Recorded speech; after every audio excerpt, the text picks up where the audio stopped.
Sangat menyenangkan berada di sini, membagikan firman Allah bersama dengan Anda. Saya hendak bertanya berapa banyak dari Anda yang menghendaki hidup dalam kemenangan.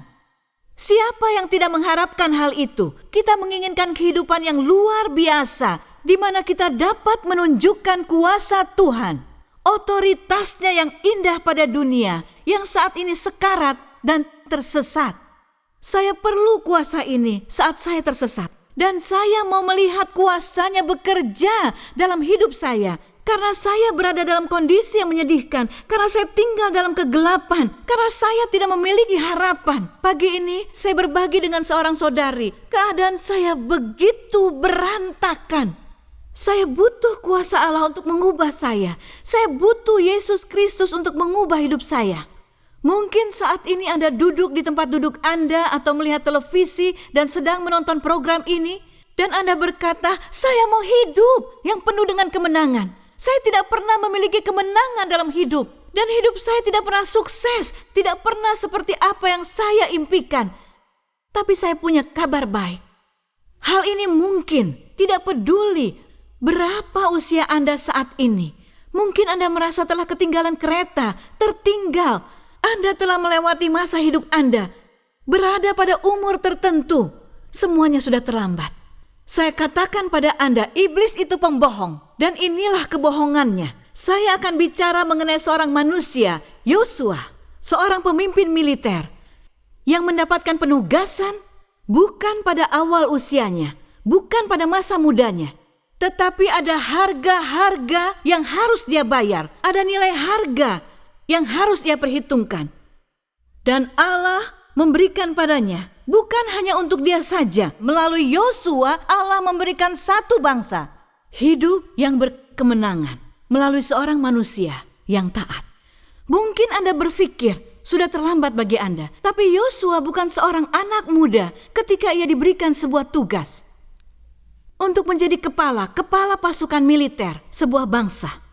Ia adalah pembantu dari Musa. Ia adalah seorang asisten yang kemudian mendapatkan tugas besar untuk menjadi penerus Musa. Terkadang Allah memanggil kita dari tugas kecil ke hal-hal kecil dalam pandangan kita. Tapi inilah awalnya dari hal-hal besar, pelayanan-pelayanan besar, pelayanan besar, dan tugas-tugas besar. Itulah sebabnya Allah memperlakukan saya, Allah merancang saya untuk tidak memandang tugas kecil sebagai tugas kecil. Tidak pernah. Jangan pernah meremehkan permulaan kecil. Perhitungkan hal itu sebagai kesempatan untuk melayani Allah. Yosua adalah manusia yang seperti ini. Ia adalah pembantu Musa. Pembantu bukanlah sebuah jabatan kecil, tapi jabatan besar. Allah menciptakan wanita karena ia berkata bahwa Adam memerlukan seorang penolong. Dan Daud berkata pada Allah, engkaulah penolongku. Jadi jika Daud memanggil Allah dengan sebutan penolong, kata penolong atau julukan penolong bukanlah hal kecil. Menolong seseorang, melayani seseorang adalah perkara besar pada pandangan Allah. Jadi inilah mengapa kita harus mengubah sudut pandang kita, terutama di negara-negara barat. Orang-orang menginginkan gereja besar, pelayanan besar, nama besar, karena mimpi dari film-film, mimpi dari Hollywood. Tapi melayani Tuhan dalam kapasitas apapun adalah hal yang besar. Dan Yosua tidak pernah meremehkan posisinya sebagai pembantu, sebagai pelayan. Dan Anda juga harus tahu bahwa Yosua akan dipersiapkan untuk tugas besar. Mungkin hari ini adalah bagi Anda, di mana Anda memiliki sesuatu yang hebat ini yang dikaruniakan Allah langsung dari tahtanya. Dan Allah ingin Anda merasakan kehebatan itu. Ini bukan kehebatan Anda. Ini Allah yang tinggal dalam diri Anda. Dan Allah mau membawa Anda ke suatu tempat yang baru, yang lebih tinggi dengannya. Mungkin saat ini tidak terlalu kelihatan dalam mata manusia atau ukuran-ukuran dunia. Tapi Anda dalam perjalanan itu, Anda dalam perjalanan itu, sedikit demi sedikit, mungkin memperlihatkan sedikit perkembangan atau sedikit tanda transformasi. Tapi tetaplah di sana, saudara, kuatkan diri, karena di sana akan ada tugas yang lebih besar bagi Anda. Bukan hanya bagi Anda, juga bagi mereka yang mengikuti dan memperhatikan Anda, atau bagi keluarga Anda, teman-teman, bagi kota dan bangsa, dan bahkan dunia. Datanglah dan lihat kuasa dari tugas akhir Anda. Dan apakah akhir dari semuanya? Allah dimuliakan, Allah dipuji, dan bagi Allah atas seluruh semesta diperlihatkan. Bukan Anda, tapi Allah. Mari kita buka sama-sama Alkitab kita dalam kitab Yosua pasal 1. Yosua pasal 1 mulai dari ayat 3. Allah berbicara kepada Yosua, "Aku akan berikan padamu, aku akan berikan kepadamu setiap tempat yang diinjak oleh telapak kakimu, seperti yang kujanjikan pada Musa. Dari padang gurun dan gunung Libanon yang sebelah sana itu sampai ke sungai besar, yakni sungai Efrat, seluruh tanah orang Het sampai ke laut besar di sebelah matahari terbenam. Seorang pun tidak akan dapat bertahan menghadapi engkau seumur hidupmu. Seperti aku menyertai Musa, demikianlah aku akan menyertai engkau.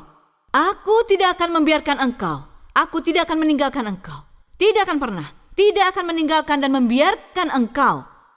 Kuatkanlah dan teguhkanlah hatimu, sebab engkau yang akan memimpin bangsa ini memiliki negeri yang kujanjikan dengan bersumpah kepada nenek moyang mereka untuk diberikan pada mereka." Ini adalah janji. Janji yang keluar dari mulut Allah sendiri. Dan Alkitab berkata bahwa Allah bukanlah manusia yang berbohong. Saat Allah berjanji sesuatu, Ia akan memenuhinya. Dan hanya dengan membacakan Alkitab kepada Anda, saya tahu ada sesuatu yang bergerak dalam diri Anda. Di bagian terdalam pada diri Anda, sesuatu sedang bergerak karena Anda mendengar suatu janji. Berasal dari ucapan Allah, datang berotoritas langsung pada seorang manusia. Tapi juga janji yang sama dapat menjadi milik Anda hari ini. Dapat menjadi milik siapapun pada saat ini. Dan juga bagi saya, jika pesan ini bukan untuk Anda hari ini, berarti untuk saya.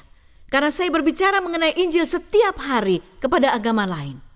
Dan Allah yang berjanji dan berkata pada Yosua, "Setiap tempat yang engkau pijak akan engkau miliki, akan engkau warisi." Sungguh luar biasa. Setiap tempat, kemanapun Anda pergi, dan berkata, "Tanah ini warisanku, titik."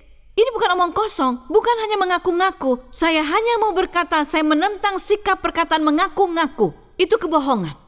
Tapi saat Allah mengatakannya, saat Anda berkata-kata atau menyatakan sesuatu yang sejalan dengan kehendak Allah, itu terjadi. Tidak seorang pun, tidak roh-roh dari neraka, manusia, presiden, raja, dan pasukan musuh yang dapat menghalangi rencana ini. Dan Allah berjanji kepada Yosua, "Aku tidak akan meninggalkan atau membiarkan engkau." Tidak akan pernah. Sungguh luar biasa, bukan? Mungkin saat ini Anda sedang menghadapi rintangan yang serius. Anda menghadapi hal-hal sulit dalam hidup. Dan berkata, siapa dapat memperbaiki ini? Bagaimana semua ini dapat berubah menjadi baik? Dan bagaimana situasi ini dapat berubah? Karena dalam pandangan normal, hal ini mustahil. Dalam pandangan Anda tidak dapat melihat semuanya terjadi. Tapi Allah berkata, jika aku ikut di dalamnya, tidak secara alami, tapi secara ilahi, ketika aku bersamamu, ketika aku pergi bersamamu, ketika engkau memiliki berkatku, ketika engkau memiliki hadiratku, ketika engkau memiliki kuasaku, ketika engkau memiliki aku dalam hidupmu, apa yang engkau lihat secara alamiah bukan masalah lagi. Tidak peduli dengan data yang Anda miliki, tidak peduli dengan informasi dari dokter Anda, itu tidaklah penting. Karena informasi alamiah itu akan memberitahu Anda, hanya ada sedikit ikan dan hanya ada sedikit roti. Tapi secara ilahi yang kita dapat dari data itu, dari informasi yang sama, Anda dapat memberi makan orang banyak. Data yang ada di depan Anda, keuangan yang Anda lihat, orang-orang yang Anda lihat, dan jika saya melihat orang-orang di luar sana yang belum mengenal Tuhan dalam pandangan mata saya, maka saya akan berkata, siapa yang dapat memperbaiki semua ini? Siapa? Tapi kemudian Anda melihat semuanya itu dengan mata ilahi Allah. Dan yang perlu Anda katakan, yang juga saya katakan, setiap minggu ketika saya di televisi, ketika saya dalam siaran langsung, saya selalu katakan, saya hanya perlu tampil, saya hanya perlu taat, saya hanya perlu melihat kesempatan untuk melayani dan memuliakan nama-Mu. Selebihnya adalah milik-Mu. Pekerjaanku bukanlah memperbaiki, itu adalah pekerjaan-Mu.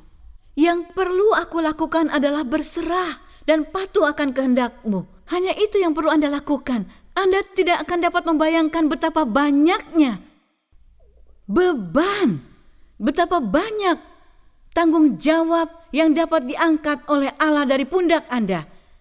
Hanya karena Anda berserah dan pada dasarnya Anda berkata pada Tuhan seperti ini, aku tahu tempatku, aku tahu kemampuanku. Ini bukan bagian yang harus kutaklukkan. Ini bagian-Mu, hanya Engkau yang bisa. Tapi satu laki-laki dan satu perempuan bersama dengan Allah menjadi yang terbesar. Ini yang Anda perlukan. Seperti Allah berkata kepada Yosua, aku menyertai-mu kemanapun engkau pergi. Kemanapun engkau pergi. Engkau melewati api, aku di sana bersamamu. Engkau melewati air, engkau tidak akan tenggelam. Ia tidak mengatakan Anda tidak akan melewati api. Allah berkata, engkau akan melewati api dan aku akan menyertai-mu. Seperti aku selalu menyertai-mu. Saat aku bersama dengan 3 orang Ibrani, aku bersama mereka. Mereka masuk ke dalam perapian yang bernyala-nyala dan aku bersama mereka. Ada orang keempat di perapian itu. Sama seperti aku bersama dengan Daniel. Saat ia berada di dalam kandang singa, aku selalu menyertai-mu. Dia tidak mengatakan engkau tidak akan melaluinya. Tidak, Allah tidak berkata seperti itu. Ia menempatkan Daniel di sana. Ia menempatkan 3 orang Ibrani di sana. Ia menempatkan Paulus di sana. Ia mengalami kapal karam, lapar, haus, telanjang, dianiaya, dicambuk, ditendang. Tapi Allah menyertai Paulus. Jika Anda bersama dengan Allah dan Allah berserta dengan Anda, alami dan rasakan hal-hal ilahi. Dan Allah menjanjikan ini dalam ayat yang indah dan berkuasa kepada Yosua dan berkata kepadanya, aku akan menyertaimu. Tidak ada seorang pun yang dapat menghadapimu. Itu janji Allah. Tak satu pun. Tak satu pun. Apa artinya tak satu pun? Artinya adalah bahwa jika iblis sendiri datang dan menghadapi Anda, ada di depan Anda untuk melawan atau untuk menghancurkan Anda. Bahkan jika iblis bukan roh jahat, iblis sendiri yang datang. Tidak satu pun, termasuk iblis. Tidak ada yang dapat menghalangi, lupakan manusia. Karena iblis akan bergerak saat Anda mendapat tugas yang sangat-sangat berat. Percayalah, iblis akan mengerahkan semua roh-roh yang mengikutinya untuk menyerang Anda. Tapi Allah katakan tidak satu pun. Ya, mereka akan datang, tapi mereka tidak akan sanggup menghadapi Anda. Ini bukan jika, ini kapan mereka datang. Bukan jika, karena kamu akan menghadapi ujian ini dalam hidupmu, kata Yesus. Tapi aku menyertaimu sampai akhir zaman.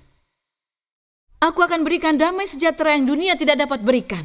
Aku akan berikan damai sejahtera yang yoga tidak dapat berikan. Aku akan berikan padamu damai sejahtera yang tidak dapat diberikan oleh musik meditasi ataupun yang disajikan oleh musik dunia. Aku akan berikan damai sejahtera yang tak dapat diperoleh dari berbelanja. Aku akan berikan damai sejahtera yang dunia tidak dapat berikan padamu. Yang kau butuhkan hanya aku. Saat aku bersamamu, ada damai. Aku bersamamu, engkau baik-baik saja. Dan setelah Allah menjanjikan semua ini, karena banyak orang yang mengutip ayat ini tidak dalam konteks yang benar. Dengar, kita harus membaca ayat dalam konteksnya. Terkadang saya selalu katakan konteks adalah bagian atau keseluruhan pasal atau terkadang keseluruhan kitab perjanjian lama dan baru secara bersamaan. Tidak dapat dipisahkan, Anda harus membaca seluruhnya. Di dalam Matius 4 sebagai contohnya, iblis datang dan mengutip sebuah ayat kepada Yesus. Kepada Yesus iblis mengutip sebuah ayat. Bahkan iblis dapat mengutip ayat untuk membuat Anda terlihat benar dari sudut pandang mata Anda.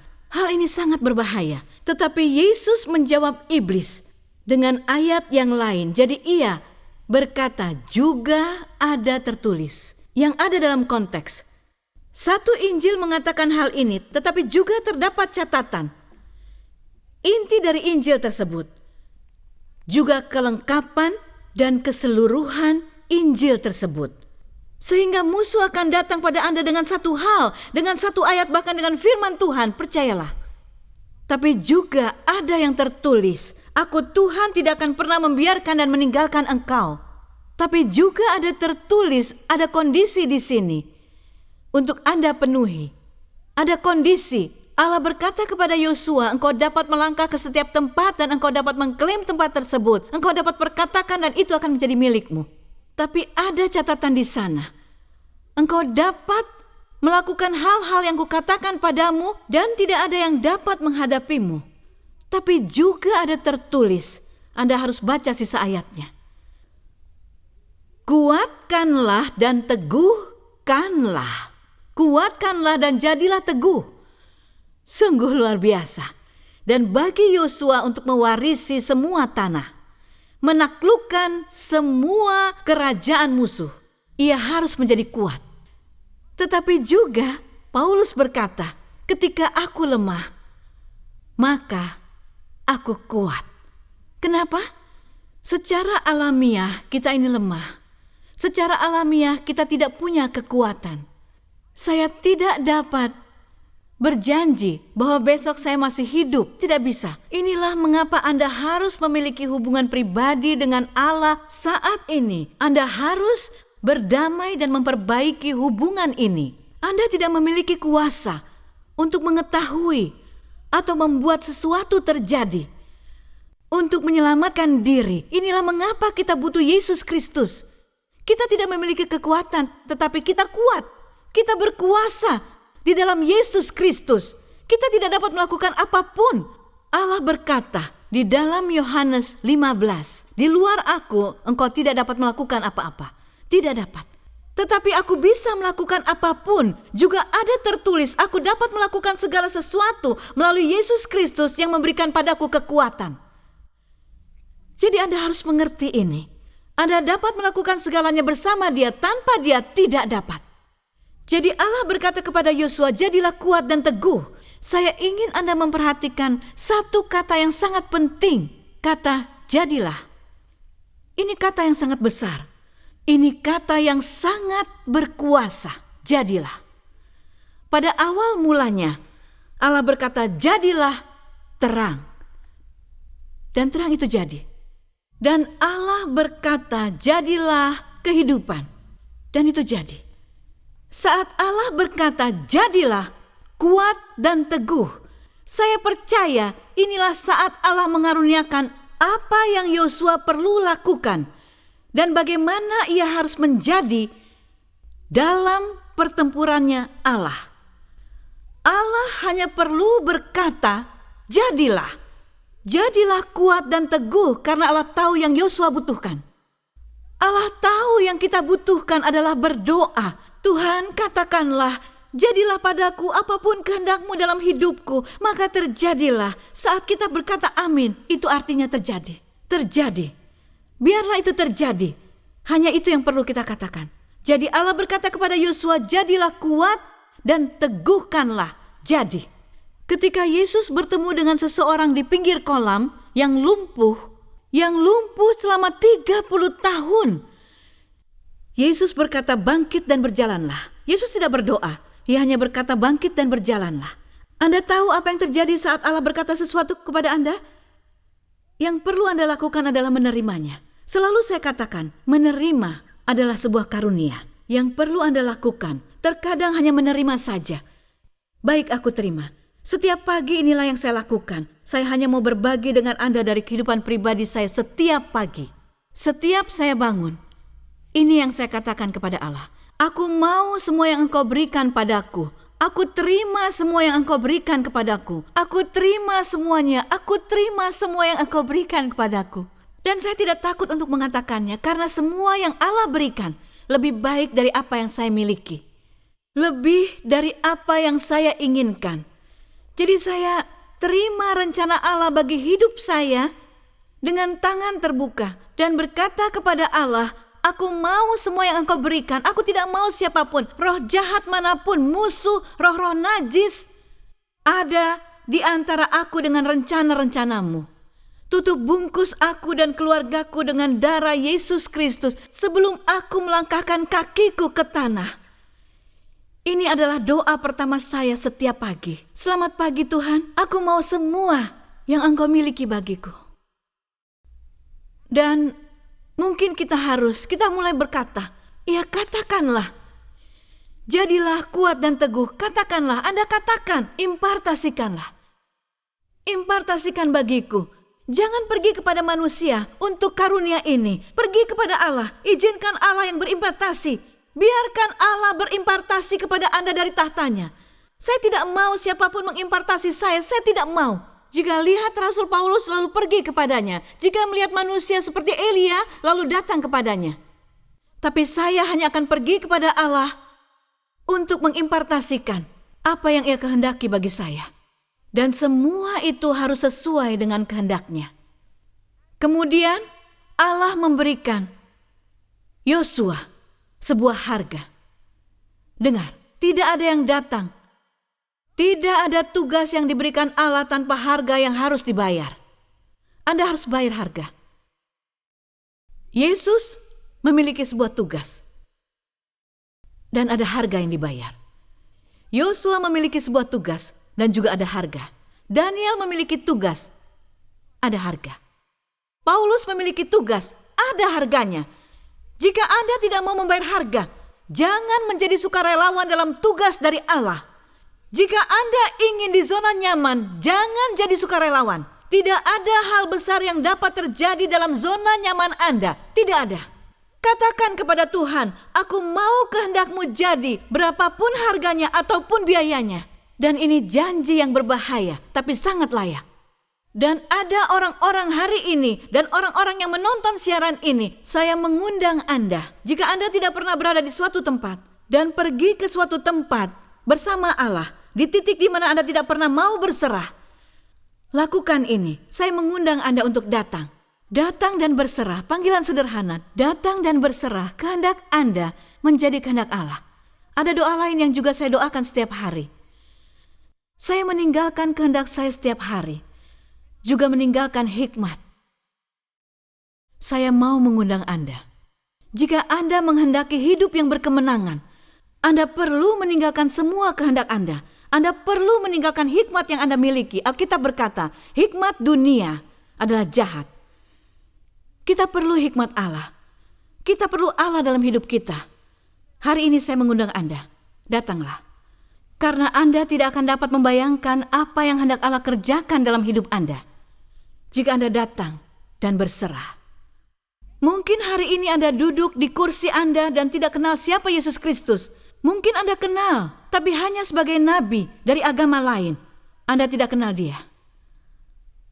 Allah mengirimkan anaknya yang tunggal untuk memperkuat hubungan pribadi dengan Anda. Karena apa? Karena Allah menghendaki Anda. Dia tidak hanya menciptakan Anda dan meninggalkan Anda begitu saja. Tidak, Dia menciptakan Anda, menghendaki hati Anda, dan ingin selalu bersama dengan Anda, sehingga Anda memiliki kemenangan dalam hidup. Mungkin hidup Anda seperti menghempaskan kepala di tembok setiap hari, dan berjalan tanpa arah. Hari ini adalah penyelesaian dari perjalanan yang sulit, berat, dan gelap itu. Saatnya untuk menundukkan kehendak pribadi Anda pada kehendak Allah. Seperti Yesus Kristus saat di Taman Getsemani berkata, bukan kehendakku, tetapi kehendak-Mu yang jadi. Bukan kehendakku. Yesus meninggalkan kehendaknya di Taman Getsemani. Karena Yesus tahu ada gambaran yang lebih besar Ia tahu. Ia tahu. Ia turun ke bumi bagi orang banyak, bagi miliaran, bagi yang tersesat, tersingkir, sakit, dan teraniaya. Ia turun ke bumi untuk tugas yang besar. Yesus tahu, dan ia juga tahu ada harga yang harus dibayar, yaitu mengambil semua dosa Anda dan juga saya, kutuk yang ada pada Anda dan juga saya, menanggung semuanya dan meletakkan di salib. Ia harus berkata, bukan kehendakku, kehendakmu yang jadi, karena rancanganmu sempurna bagiku, bukan hanya bagiku tapi juga bagi keluargaku. Ini adalah efek domino. Saat Anda berserah, semuanya akan mulai berganti di udara. Saat Anda berserah, hidup akan sangat berdampak pada lingkaran Anda. Semakin Anda beriman, semakin lingkaran Anda akan bertumbuh, bertumbuh, dan bertumbuh, dan bertumbuh. Hari ini adalah saatnya untuk mendedikasikan hidup Anda kepada Yesus. Mendedikasikan kembali hidup Anda dengan berkata, aku sudah selesai dengan kehendak-Mu. Saya berkata demikian ketika saya mau bunuh diri. Mungkin hari inilah saatnya Anda berkata, kehendak-Ku tidak bekerja, tapi kehendak-Mu lah yang jadi.